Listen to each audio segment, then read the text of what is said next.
नवंबर षष्ठ पाठ संस्कृत साहित्य पर्यावरण। तो विषय ये था कि पर्यावरण में तो बात हम लोग समझ गए कि पर्यावरण अर्थात यहाँ पर प्रश्न ये है कि कहा कि संस्कृत साहित्य में पर्यावरण, यहाँ केवल पर्यावरण की बात नहीं किया, कहा कि संस्कृत साहित्य में कैसा पर्यावरण था, यहाँ पर उस बात की चर्चा की गई है। कहा कि अधुना वैज्ञानिक युगे, आज का युग कौन सा युग चल रहा है? वैज्ञानिक युग। आज हम उठने से लेकर के सोने तक मशीन से जुड़े हैं, लैट्रिन बाथरूम हर चीज मशीन से जुड़े हुए हैं। फ्लैश दबाए पानी डालना ही नहीं पड़ा, मशीन है, फ्लैश दबाए मशीन है ना। माने सो रहे हैं वहाँ भी मशीन को लेके सो रहे हैं, जग रहे हैं तो मशीन लेके पढ़ाने आ रहे हैं, मशीन लेके पढ़ने जा रहे हैं, मशीन लेके, यहाँ तक कि हर सिस्टम विज्ञान परक हो गए। एक डेग पर पहले क्या था, हमारे बाबा दादा लोग, तुम्हारे बाबा, जो भी बाबा दादा पुराने पूर्वज थे, बनारस पैदल जाया करते थे, सासाराम पैदल चले जाते, पैदल का जमाना नहीं तो बैलगाड़ी छोटे मोटे। आज इतना ज़्यादा आधुनिक में वैज्ञानिक युग हो गया, आज ज़्यादा विज्ञान इतना प्रगति कर दिया कि आज हम एक डेग पैदल नहीं चलते हैं। यहाँ से दारा नगर जाना होता है तो हम क्या करते हैं? गाड़ी का इस्तेमाल करते हैं, बस का, मोटरसाइकिल का, साइकिल का, टेम्पू का, है कि नहीं। तो कहा कि आज का जो वैज्ञानिक युग है, उस युग में यदा प्रकृति ही असंतुलिता जाता, जब प्रकृति बिगड़ जाती है, तदा पर्यावरण से चर्चा भवति। पहले पर्यावरण के बारे में कोई नहीं सोचेगा। अगर बाबू पेड़ लगाए हैं और उनका 4 बेटा हो गया तो बेटा ही नहीं सोचेगा कि पेड़ काट देंगे तो हवा कहाँ से मिलेगी, है कि नहीं। वो क्या करेगा, घर उठाने के चलते पेड़ काट देगा। आज वनों की कटाई जिस स्थिति में चल रही है, जितनी प्रगति से आज जंगलों की कटाई और पेड़ों की कटाई होती है, सरकार को उस पर कानून बनाना पड़ा है। पर्यावरण आज देखो, आज गर्मी जब होने लगती है तो आदमी की जान चली जाती है गर्मी से, हवा नहीं बहती है, बिजली का सप्लाई रुक जाता है। ये सब क्यों होता है? बारिश नहीं होती है, क्यों होता है? क्योंकि प्रकृति से लोग खिलवाड़ करते हैं, प्रकृति से लोग खिलवाड़ करते हैं और उस खिलवाड़ के कारण प्रकृति क्या हो जाती है? असंतुलित हो जाती है। और जब प्रकृति असंतुलित का मतलब क्या? प्रकृति बिगड़ जाती है, प्रकृति का जो भाव है वो परिवर्तित हो जाता है, समयानुकूल हर काम नहीं होता है। बारिश होना चाहिए जब वो नहीं होता है, गर्मी जब होना चाहिए तब नहीं होता है, और जब नहीं होना चाहिए तो होती है, जब होती है तो नहीं होती है। ये समझ में आ रहा है कि नहीं? कहा कि जब प्रकृति असंतुलित होती है तब जा करके, तो जब भी प्रकृति बिगड़ने लगती है। अच्छा देखो, पेड़ लगाने की बात आदमी कब सोचता है? जब हवा बहना रुक जाती है, हवा नहीं मिलती है आदमी को, बिजली कट जाती है, 2 दिन लगातार बिजली कट जाए, तब आदमी कहता अरे पेड़वा रहता तो कितनी हवा मिलती हमको, नहीं। और उसके पहले कोई नहीं सोचता है। पानी के बारे में कब आदमी सोचता है? 20 रुपए का बिसलेरी खरीदता है, 1 लीटर पानी 20 रुपए का हो गया है भारत देश में। सोचो, भारत में भी पानी बिकता है और आज से नहीं, बहुत सालों पहले से बिक रहा है। लेकिन जहाँ पानी है वहाँ लोग क्या कहते हैं, क्या करते हैं? साबुन लगाए हैं, नल खुला छोड़ के रख देंगे, ठीक है, नल खुला छोड़, जाओ तो जी वहाँ रखा है पानी, पिला दो इसको, जाओ। नल खुला छोड़ देंगे, है ना। नल खुला छोड़ के क्या करेंगे? नहाएंगे। जब आप कहिए ना अरे नल बंद कर दो तो कहेंगे आपका क्या जा रहा है? मेरा नल है, मेरा पानी है, मैं बहवा रहा हूँ। हाँ, मेरा पानी है, मैं बहवा रहा हूँ, तुमको क्या लेना देना है? तुम अपना काम करो, है कि नहीं। गाड़ी चालू करके लोग छोड़ दे, अरे भैया गाड़ी क्यों चालू की है? पेट्रोल जल रहा है, पैसा दिए हो क्या इसमें? बल्ब जलते हुए छोड़ देंगे 5 दिन 10 दिन, अरे भैया वो बाहर का आपका बल्ब जल, आपका क्या जाता है? बिजली हम ना बिजली बिल देते हैं कि आप देते? अरे भाई ये सब रिसोर्स की बर्बादी है। ये सब क्या है? सामानों का, उपकरणों की बर्बादी है, ठीक है। आज जब बिजली हम बर्बाद करते हैं और जब बिजली नहीं आती है 5 दिन तो हम रोते हैं, और बिजली नहीं आई। अब हम दोष किसको देते हैं? बिजली वाले को दोष देते, उसमें उसकी क्या गलती है? गलती हमारी है ना। पानी की बर्बादी करेंगे। अभी देखो स्कूल में पानी नहीं आ रहा है, कल सूख गया ना, दिक्कत किसको हो रही है? आदमी प्रकृति में एक आदमी ही ऐसा है जो समझदार है, लेकिन हमको लगता है कि आज सबसे बड़ा मूर्ख आदमी हो गया। कुछ समझता नहीं, कुछ समझने के लिए तैयार ही नहीं है। पानी बर्बाद करेगा अलग, बिजली बर्बाद करेगा अलग, हर चीज़, पेट्रोल बर्बाद करेगा, हर चीज़ बर्बाद करेगा, बिना मतलबों का घूमेगा, बिना मतलबों का। रिसोर्स की जितनी बर्बादी करिएगा उतना ज़्यादा पर्यावरण की हानि होगी। गाड़ी का साइलेंसर फटा हुआ है, बोड़ बोड़ बोड़ बोड़ बोड़ बोड़ बोड़ बोड़ करेगा, धुआं खूब देगा। आज जब कहिएगा कि भाई साहब साइलेंसर बदलवा लीजिए, तो कहेंगे कि आपका क्या जाता है, हम नहीं बदलवाएंगे, आपके पास ज़्यादा दिक्कत है तो बदलवा दीजिए। अब उनको ये नहीं पता है कि इससे वायु प्रदूषित होता है, ये भी पर्यावरण को प्रदूषित करने का एक माध्यम है। बिना मतलब का पिपी पिपी पिपी करते रहेंगे, वो भी पर्यावरण को प्रदूषित कर रहा है। ध्वनि प्रदूषण है कि नहीं है? तो कहा कि जब पर्यावरण में प्रकृति असंतुलित हो जाती है तब क्या करते हैं लोग, इस पे विचार करते हैं, पहले नहीं विचार करते। हमारे भारत की एक बहुत पुरानी आदत है, ठीक है, जब सब केस खत्म हो जाता है तो पुलिस आती है। जब सब चीज़ खत्म हो जाता है, ऑन द स्पॉट अगर कोई किसी को मार रहा है तो पुलिस को फोन करते रह जाइए, नहीं आएगी। ऑन द स्पॉट कोई किसी को मारता पीटता है, या किसी के घर में चोरी पड़ी, या कुछ हुआ है, या कोई मर्डर ऑर्डर, या कुछ भी एनीथिंग, तो वहाँ पुलिस नहीं आएगी। जब सब खत्म हो जाएगा तो पुलिस आएगी। अब उसमें पूछताछ किससे करेगी?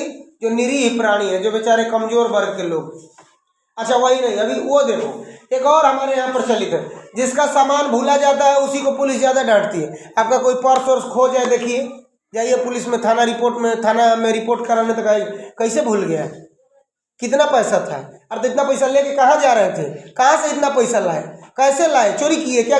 अरे भाई उसका पैसा भूला है, कार्रवाई करने के बजाय, चोर को पकड़ने के बजाय उल्टे आप उसी को गाड़ी का कभी जी अभी कहाँ रख दिए गाड़ी का, उसी को डांट रहे हैं। तो कहा कि कथम प्रदूषणम दूरीकरणीयम, प्रकृति को, जो प्रकृति प्रदूषित हो रही है उस प्रदूषण को कैसे दूर किया जाए। प्रकृति संतुलिता कथम भवे, पर कैसे प्रकृति को संतुलित किया जाए, बराबर मात्रा में उसको बनाया जाए, टेम्परेचर उसका मेंटेन कैसे किया जाए। और पशु पक्षिण स्वस्वरूपेषु स्थिता भवन्तु, और पशु पक्षी जो भी प्राकृतिक संपदाएं, जीव जंतु हैं, वो अपने अपने रूपों में, अपने अपने स्वच्छंदता से कैसे जीवित रहें, इन सभी बातों पर, तथा मानवश्च शुद्ध जलम वायु च लभेत, तथा मनुष्य को शुद्ध जल और निर्मल जल और शुद्ध वायु कैसे मिले। जीवनम च कल्याणमयम स्यात् इति प्रश्न भूयो भूयः सर्वानंदोलन, ऐसा प्रश्न मनुष्य के मन में बार बार आने लगता है। कब? जब प्रकृति असंतुलित हो जाती है तब, पहले नहीं। संस्कृत साहित्य न इयम अवस्था, कहता है। अब यहाँ देखो, हमने कहा ना कि संस्कृत साहित्य पर्यावरण ऐसा क्यों कहा, अब समझ में आएगा। कहा कि जितनी भी बात हम आप लोगों को बताए, क्या आदमी को हवा नहीं मिल रही है, शुद्ध जल नहीं मिल रहा है, ठीक है, आदमी को जीवन जीने में तकलीफ हो रही है, जो आदमी को मरना चाहिए 100 साल में 40 साल में रोगी बन जा रहा है। पहले के ज़माने में 60-60 साल के लोग एकदम हृष्ट पुष्ट रहते थे, आज 40 साल के लोग बीपी के मरीज हो गए, शुगर के मरीज हो गए, फलान ढेकान तमाम तरह के बहुत सारी समस्याएं हैं। क्यों? खाना विषाक्त हो गया, भोजन विषाक्त, हर चीज़ मेंटेन। आज क्या है, लौका बेचने वाला क्या करता है, लौका में रात में सुई देगा, इतना छोटा सा लौका इतना बड़ के हो जाए, हर चीज़ क्या हो गया, विषाक्त हो गया। धान में पहले क्या होता था, घूर पतवार फेंका जाता था, आज यूरिया है तो फास्फेट है तो सल्फर है तो जिंक है तो क्या है, तो क्या है, सब खाद्य पदार्थ हो गया है। समझ में आ रहा है कि नहीं? तो कहा कि न इयम अवस्था संस्कृत साहित्य अस्ति, लेकिन संस्कृत साहित्य में जो पर्यावरण है उसमें ये अवस्था नहीं थी। जो संस्कृत साहित्य में पर्यावरण है और जो थी उसमें ऐसी अवस्था नहीं थी। और अस्मिन् पाठे, इस पाठ में संक्षेपेण पर्यावरणस्य आदर्श रूप से निरूपण वर्तते, और उसी स्वच्छ पर्यावरण, सुंदर पर्यावरण और निर्मल पर्यावरण की चर्चा संस्कृत साहित्य में और इस पाठ में की गई है। उसको ध्यान से आप लोग सुनिएगा, बात समझ में आ रही कि नहीं।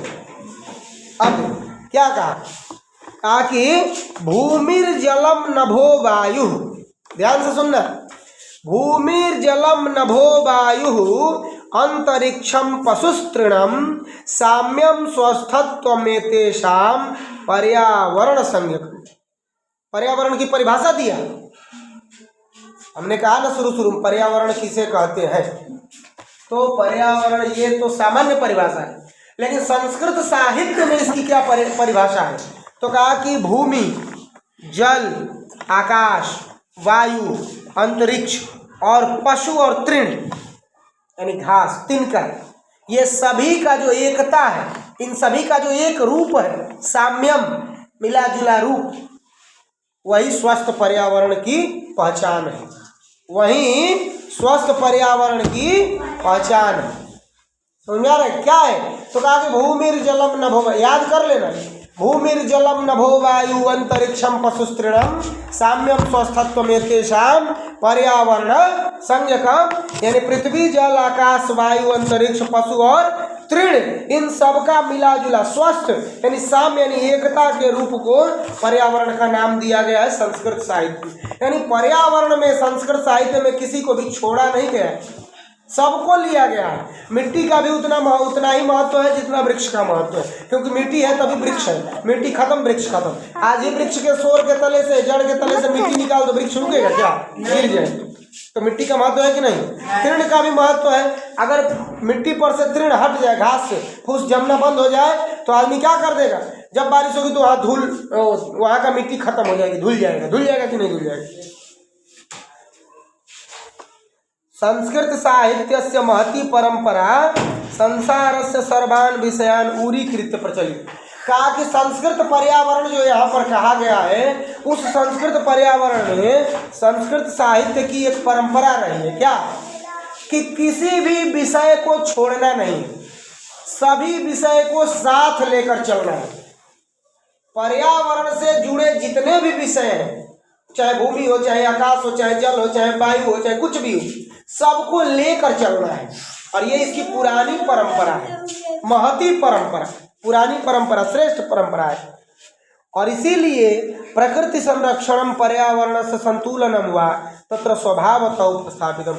और इसीलिए जो प्रकृति का संतुलन है और जो प्रकृति का संरक्षण होता है और जो पर्यावरण का संतुलन की बात है, यहाँ पर स्वाभाविक रूप से एक पाया जाता है, स्वाभाविक रूप से स्वस्थ और उपस्थापित किया गया है, यानी बताया गया है। उपस्थापित करने का मतलब क्या हो? दिखाना, बताना।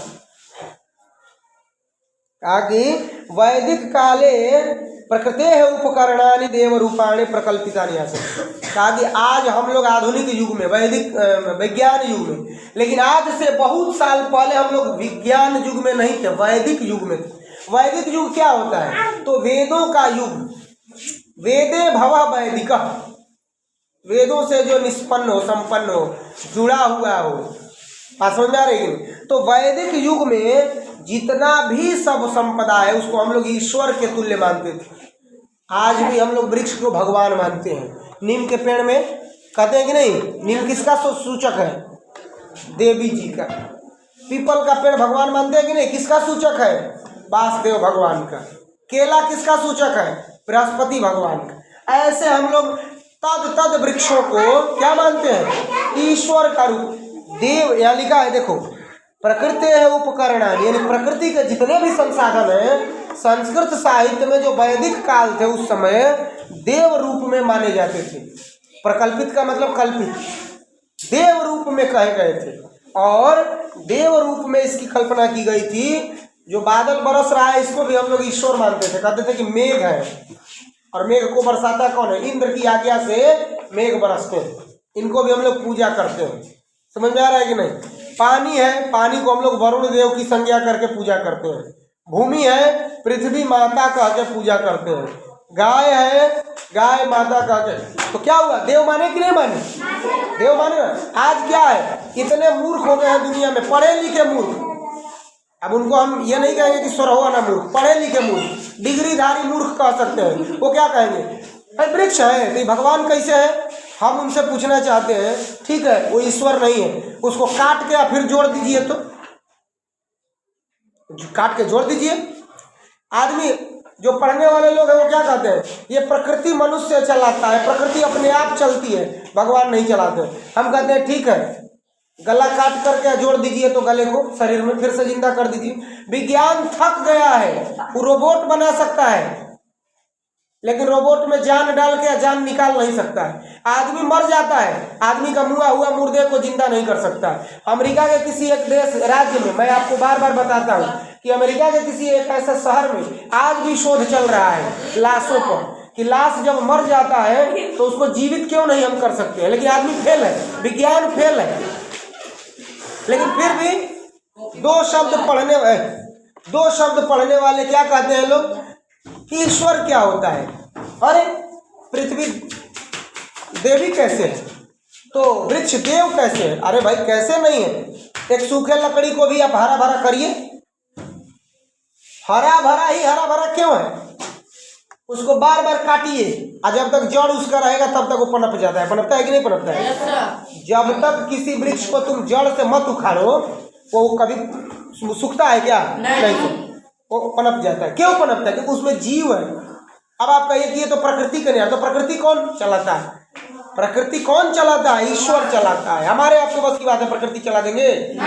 आज जब इतना वो प्रकृति चलाने वाले लोग हुए हैं तो गर्मी जहाँ हो रही है, अब बिजली कट जा रही है, थोड़ा प्रकृति हवा बहावा दे। बात समझ में आ रही कि नहीं। या आदमी जो मर रहा है उसको रोक ले। 2 साल का बच्चा जन्म लिया मर गए, मतलब जन्म लेता है 2 साल जीता है दुनिया में, मर जाता है, रोग हो जाती है। कहता है आदमी की गुटखा खाने वालों को कैंसर होता है। अब बहुत लोगों को, ऐसे लोगों को कैंसर हो जाता है जो कुछ नहीं खाते पीते हैं। बहुत ऐसे लोग भी हैं जिनको ब्लड कैंसर या और भी बहुत सारे कैंसर होते हैं, हो जाता है तो कुछ खाते पीते ही नहीं है। तो आप जरा उनको ठीक कर दीजिए। तो इस तरह की बातें हैं, ठीक है। तो कहा कि रुको बेटे, रुको एक सेकंड।